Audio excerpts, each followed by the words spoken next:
नवी मुंबई की ताज़ा और तेज खबरों के लिए तेज नवी मुंबई चैनल को सब्सक्राइब कीजिए और नोटिफिकेशन पाने के लिए बेल आइकन को दबाइए।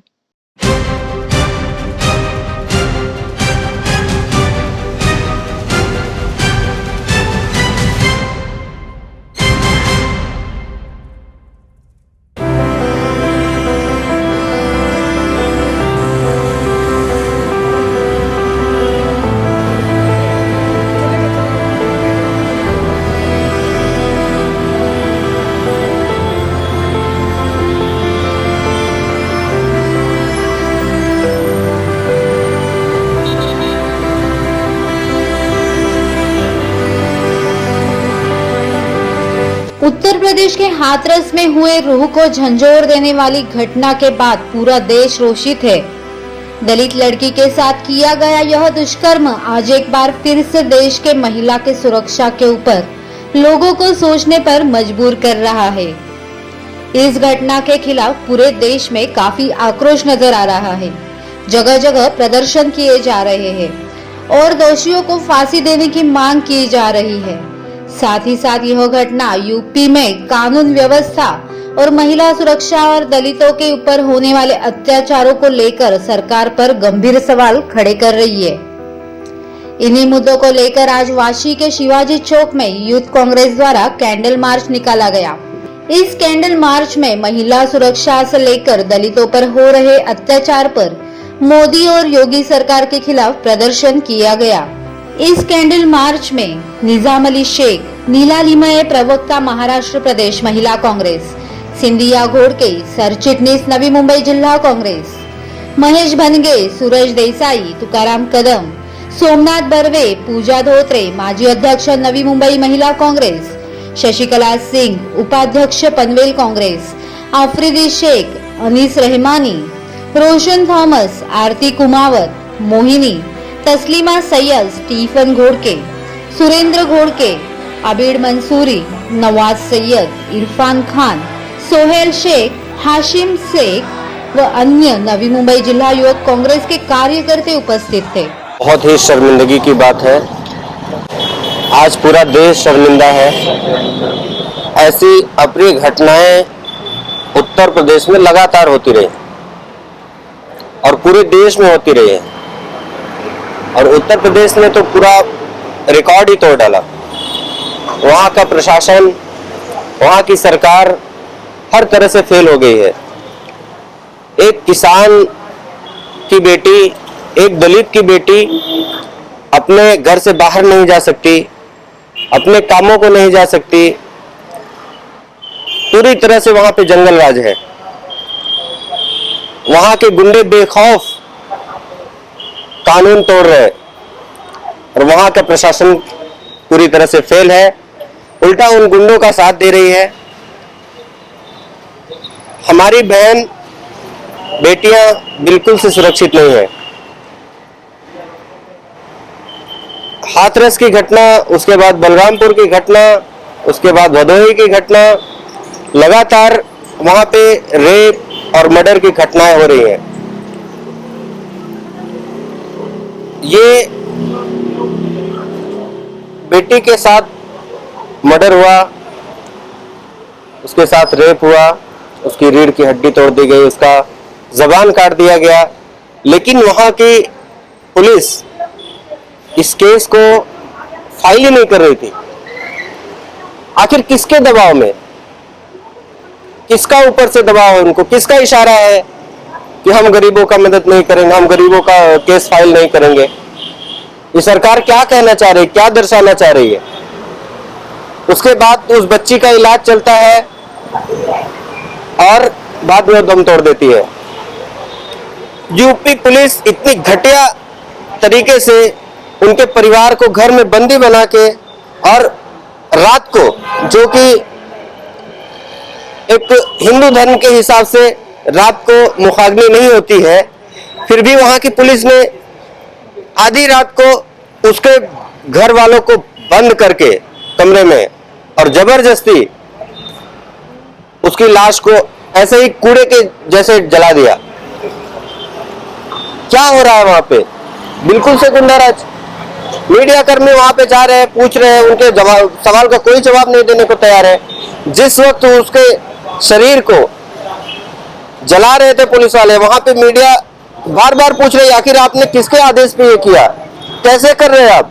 उनके पास कोई जवाब नहीं, कोई जवाब देने को तैयार नहीं रहता है। ये पूरी तरह से जंगल राज है। उसके बाद उसके गांव को पूरी तरह से पुलिस छावनी में तब्दील कर दिया जाता है और वहां पे किसी को मिलने नहीं दिया जाता है। अगर कोई भी मीडिया कर्मी जाके अगर उसका स्टेटमेंट लेना चाहे तो उनको लेने नहीं दिया जा रहा है, उनके साथ धक्का मुक्की किया जा रहा है। उस बीच उनका भाई, लड़की का भाई कैसे जैसे तैसे खेत से भाग के एक मीडिया कर्मी से मिलके ये बताता है कि वहां का डीएम उनके परिवार वालों को बहुत मारे हैं,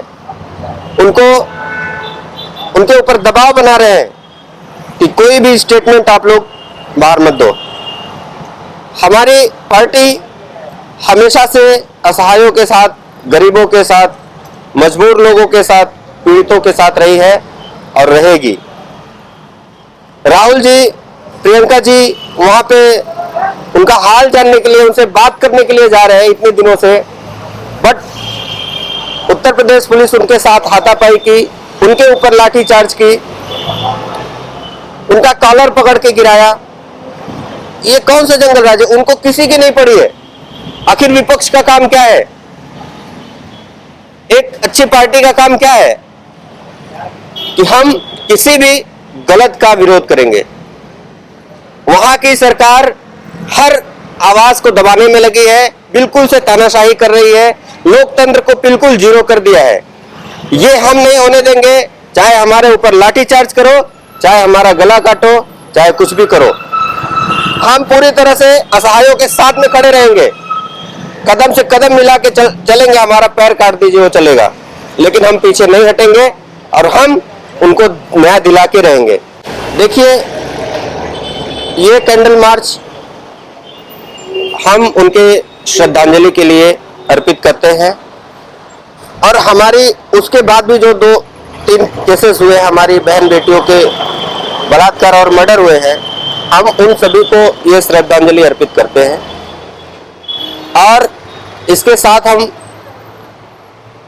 उत्तर प्रदेश गवर्नमेंट को और भारत सरकार को जो भी समझ ले, हम उनको ये बताना चाहते हैं कि ये सारी चीजें नहीं चलेंगी। हम इसके विरोध में हमेशा खड़े रहेंगे और हर गलत करने वालों के विरोध में हमेशा खड़े रहेंगे और हर पीड़ित को न्याय दिलाने के लिए तत्पर रहेंगे। And I am here for the scandal march for the Hathras rape case, which has been, it has been completely a conspiracy. We are not able to get what exactly is happening. The government is completely putting us in the black, in a black hole. Firstly, it was said the victim girl has already given a statement to the magistrate and the police officer of the IO, basically, who's dealing in the matter, that she had been raped, she had been strangulated, her tongue was being cutted. But later on in the medical reports, it is coming that the girl has not been raped, and basically the conspiracy of the government, basically, you call it like a BJP government. Actually, we are not getting it. What exactly is happening? What has happened is really a shattering thing. Crime has been happening since decades. We know it's been since generation, but this kind of crime towards a woman, cutting of tongue. Why? Why is it? Is there something wrong with the people? Is there something wrong with perpetrators? Is this the way of doing a crime? It's really heart-threatening. What is happening? Is UP government sleeping? Is UP police sleeping? Will they come into the, what do you call it, they'll get aware after the crime is done? You look at Maharashtra, you look at Mumbai, look at the Mumbai police, the way they deal with, especially the crimes against women. They take so much serious cognizance. And look at UP police and the UP government. What are they up to? I mean, like, we are getting the reports all from certain media. And, you know, I feel ashamed with some people also on the social media. Today, social media is such a very good platform. And people are stating that, you know, you are putting a rape victim's photo, or, you know, the crime heinous, you are doing publicity stunt or something like that. I mean, like, come on. I mean, like, when you raise your voice, when you put out things, you know, today social media is a very big platform. Everyone has a phone. You know, certain medias are not covering. I'm really grateful to you medias who have come here and you're covering us. You know, the step which has been taken by Rahul Gandhi, it's an extremely bravery step. The way he has been treated while he was protesting, I mean, like, it's a very shameful thing. There is a very deep conspiracy involved. I think the government should, you know, it should bring a very simple, and it should put into the people that, you know, what exactly the matter is going on. It's very, I mean, like, what to say, I really don't understand at times. A girl is giving a statement to the magistrate, you know, and the police officer, and later on, you know, the medical report, I mean, like, it's a very conspiracy. It's a contradictory statement. Like, you know, it has been stating that her private parts were damaged, but the rape is not there. Why was her, you know, her body not given to her family? The main point is that, you know, the crime has done, but at least, you know, her mother was literally crying. Her brother, I just felt, you know, I've come here. I have my mom, I have my friends, you know, female friends. I have my sisters, cousin sisters. I mean, like, she was also one of my sister. I couldn't sleep. My exams is going on, and, you know, this thing only was going on in my head. What is happening? If the media is not highlighting such issues, if people are not raising such issues, if we are not raising a voice, let me tell you one thing. I work in the judiciary system, and many things can be, you know, many things can be nullified. If we people are above all, let me tell you one thing.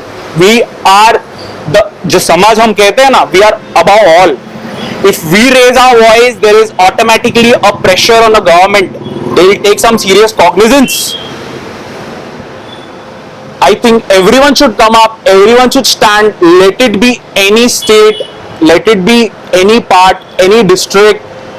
People should stand up, and such kind of protest should be done. I'm really grateful to, you know, the Congress youth, which has, you know, brought in the candle march today. At least, you know, we are raising our voice. Something we are doing in this time of situation. Cameraman Praneet Kapse के साथ कविता लोखंडे, तेज नवी मुंबई.